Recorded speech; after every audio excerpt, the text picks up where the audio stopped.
واضرب لهم مثل الحياة الدنيا كماء إن أنزلناه من السماء فاختلط به نبات الأرض فأصبح هشيما تذروه الرياح وكان الله على كل شيء مقتدرا.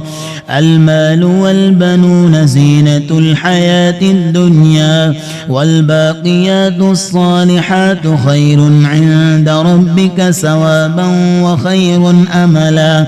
ويوم نسير الجبال وترى الأرض بارزة وحشرناهم فلم نغادر منهم أحدا وعرضوا على ربك صفا لقد جئتمونا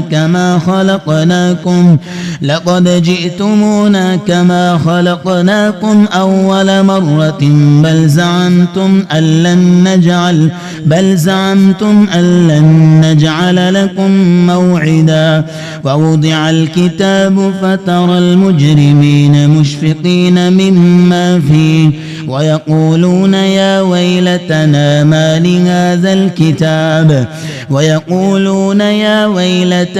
ما لهذا الكتاب لا يغادر صغيرة ولا كبيرة إلا أحصاها ووجدوا ما عملوا حاضرا ولا يظلم ربك أحدا.